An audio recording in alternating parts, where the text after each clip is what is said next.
안녕하세요. 영원한 자주국방 정확한 국방 소식 전해드리는 한국 국방 뉴스입니다. 구독, 좋아요, 알림 설정 후원 감사합니다. 대한민국 기술력이 빠르게 발전하면서 KF-21 블록1 실전기체 생산이 마무리됨은 물론 6세대 제반 기술이 빠르게 늘어나고 있다는 소식이 들려왔습니다.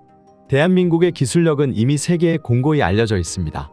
세계에서 가장 빠르게 기술력의 우위를 점한 대한민국 최첨단 반도체는 이제 인공지능 시대를 주도하기 위한 기술 개발에 박차를 하고 있습니다. 그런데 이러한 조짐은 반도체 산업뿐 아니라 군수산업에도 활용되는 모습을 보여주고 있습니다.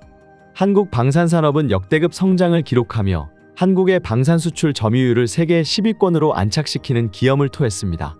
한국 방산산업은 경제력을 부상시켜줄 가장 유망한 산업으로 분류되고 있습니다. 이제 대한민국은 그 기술력을 높이는 데 초점을 맞추고 있는데요.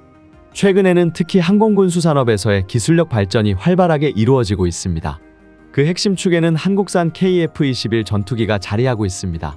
한국은 4.5세대급 전투기이자 5세대 진화형 전투기로 KF-21 전투기를 내세웠으며 실물 공개와 함께 다양한 비행까지 선보여 세계를 놀라게 만들었습니다. 그런데 더욱 경이로운 점은 한국이 개발한 기술 중에서는 5.5세대, 6세대 전투기로 성장 가능한 제반 기술이 더 많다는 것입니다. 빠른 기술력 발전의 속도처럼 전문가들 사이에서도 KF-21 성능에 대한 의견이 분분하며 블록2, 블록3 개발 상황에 대한 갑론을 박도 이어지고 있습니다.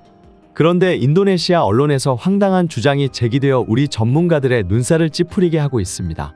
인도네시아 언론은 아직까지 분담금 납부를 하지 않은 채 국영 언론을 앞세워 국민들의 여론 물타기를 하며 언론 플레이만 하고 있습니다.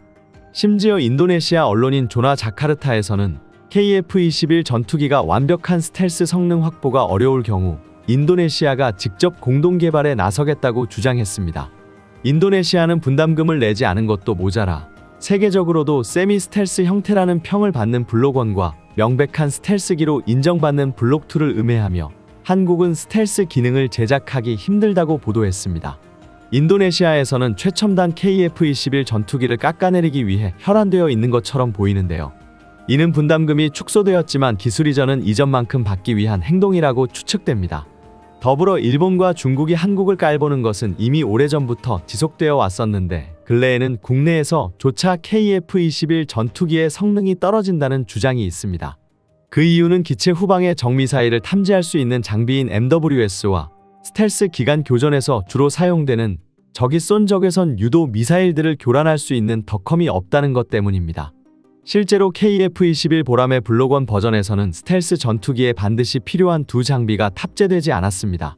하지만 국내외에는 KF-21 전투기가 F-35 전투기와 J-20 전투기를 상대할 수 있다는 것처럼 보도되기도 했습니다. 이것이 거짓은 아니었는데요. 매체에서 언급하는 것은 KF-21 전투기의 완성형인 블록2를 기준으로 말하고 있습니다.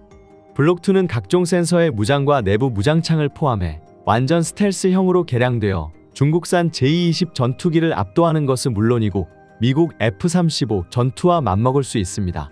당연히 앞에서 말한 두 장비도 KF-21 블록2에는 포함됩니다. 특히 덕컴의 경우 이미 국산화된 장비로 수리온 헬기에 탑재되어 최종 테스트를 마친 상태입니다. 관련 소식에 따르면 헬기용 덕컴을 만들면서 상당수 기술을 완성했기 때문에 KF-21 전투기용 덕컴 개발에는 오랜 시간이 필요하지 않다고 전했습니다. 이에 더해 2028년까지 완성할 계획을 가지고 적의 전자광학 센서를 무력화시킬 기술들이 연구되고 있습니다. 해당 연구는 순조롭게 진행 중이며 현재 방위사업청에서는 2030년경 KF-21 전투기에 사용할 덕컴이 완성될 것이라는 소식을 전했습니다. 중국과 일본에서는 한국산 전투기에 대해 반쪽짜리 전투기일 뿐이라며 폄하하고 있으나 세계적으로 입증된 한국의 첨단 기술력 수치를 살펴본다면 중국과 일본의 말이 모두 거짓이라는 것을 알 수 있습니다. 현재 KF-21 전투기는 외관부터 F-22와 유사하면서도 한국적 디자인이 느껴지며 이미 안정적인 궤도를 그리며 비행하고 360도 솟구치고 회전하는 등 흔한 초음속 전투기와는 다른 자유로운 비행을 보여줍니다. 이 같은 유연한 움직임은 교전 시 지정된 전술에만 국한하지 않고 예상하지 못한 돌발 상황까지 만들어낼 수 있다는 것을 뜻합니다.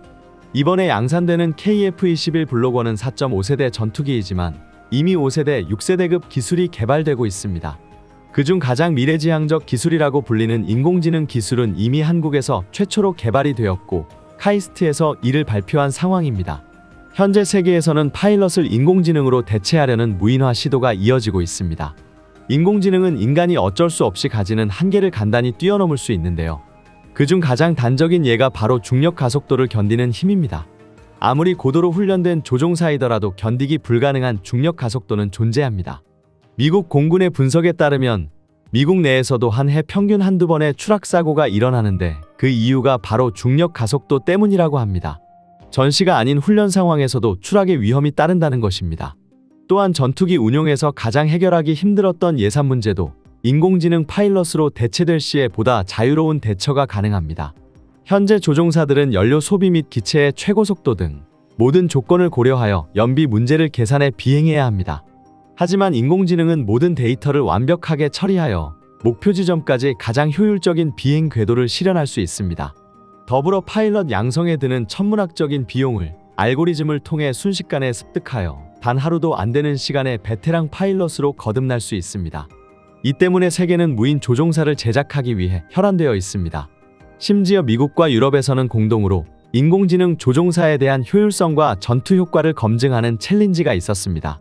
해당 챌린지에서도 인공지능 조종사의 성능적 뛰어남이 검증되었습니다. 그런데 아직 미국과 유럽에서도 개발하지 못한 인공지능 조종사를 대한민국 카이스트에서 개발했다는 소식이 들려온 것입니다. 카이스트가 공개한 인간형 조종사 로봇은 자연어 처리 기반의 전투기 조종 로봇입니다.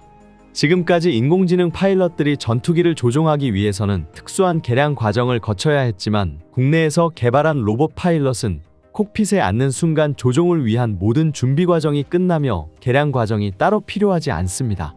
더불어 전 세계 항공 차트를 전부 메모리할 수 있기 때문에 환경에 영향을 받지 않는 초정밀 비행까지 가능합니다. 이에 더해 알고리즘 기술을 활용해 조작 매뉴얼과 비상대처 절차를 학습할 수 있어 항공기의 비행 상태를 기반으로 능동적인 조종과 돌발 상황 대응까지 가능합니다. 실제 로봇 파일럿은 현재 비행 조종 시뮬레이터를 통해 항공기의 이착륙 순항 주차 등 모든 조작을 수행하고 있습니다.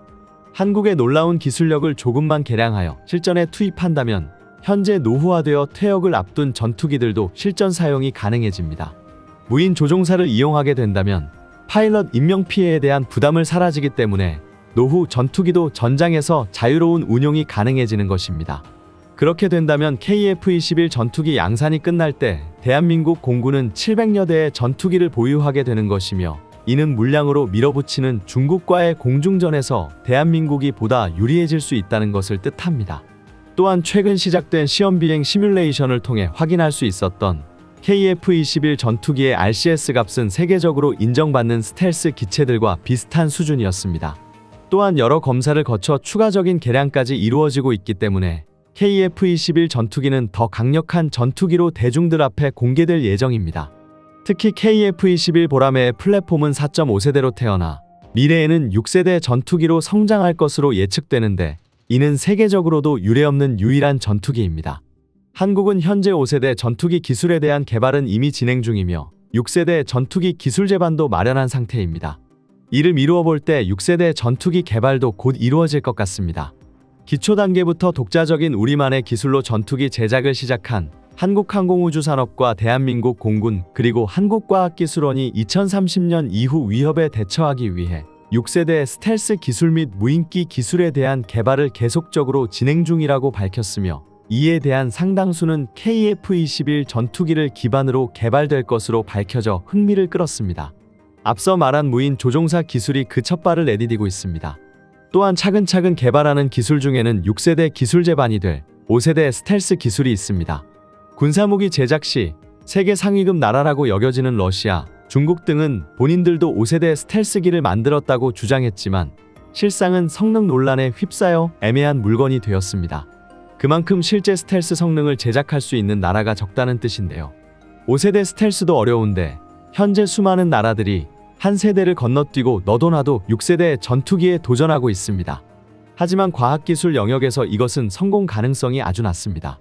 대한민국은 대부분의 국가가 6세대 전투기에 도전하는 현재 방산시장에서 4.5세대, 5세대 전투기부터 차근차근 도전하고 있습니다.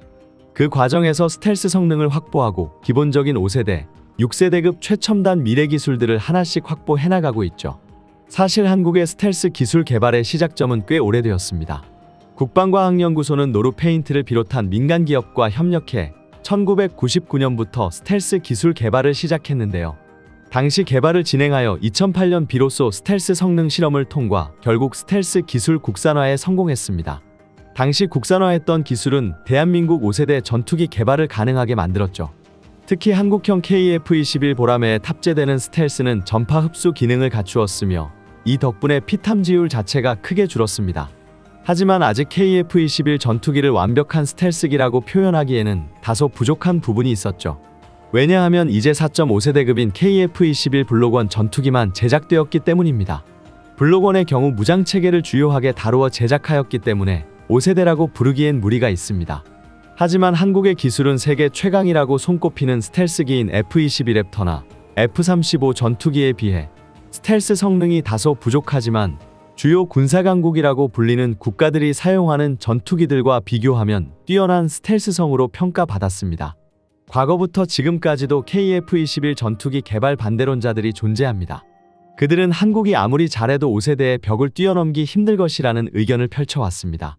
그런데 최근 이런 부정적 시선을 비웃기라도 하듯 한국의 스텔스 기술은 폭발적인 성장을 보여주고 있습니다.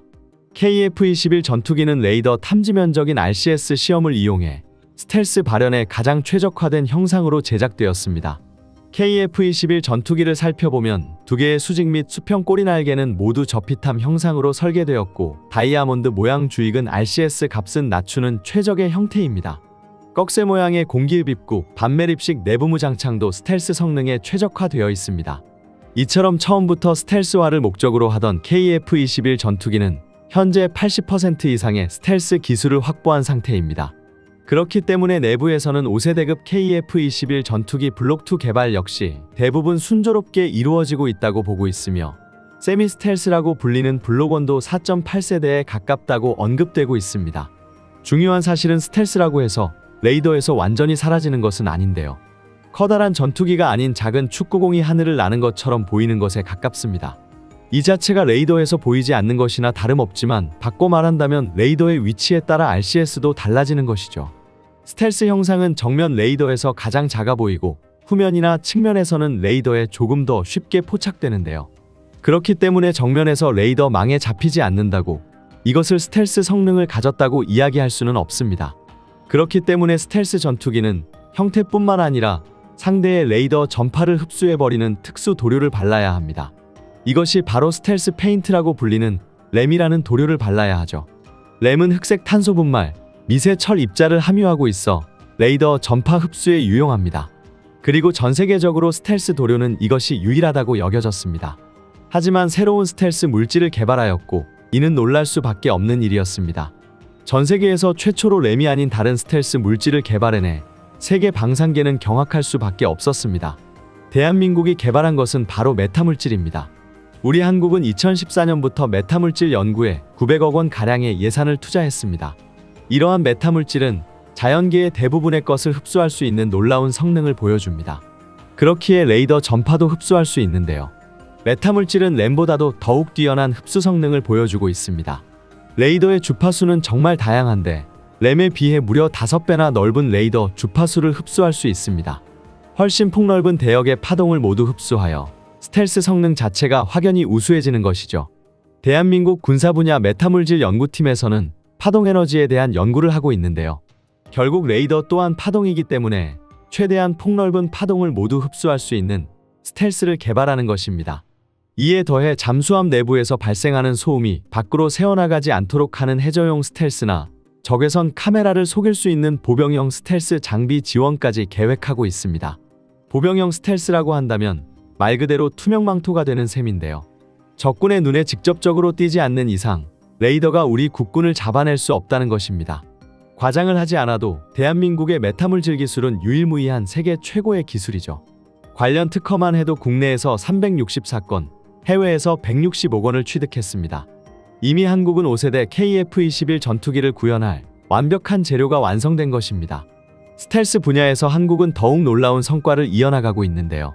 세계 최강이라고 불리는 미국과 견줄 만한 스텔스 기술력을 가졌다고 이야기할 수 있는 근거 중 하나는 다중분광 스텔스 기술입니다. 기존 스텔스 기술의 중점은 적에게 탐지되지 않는 것이었죠.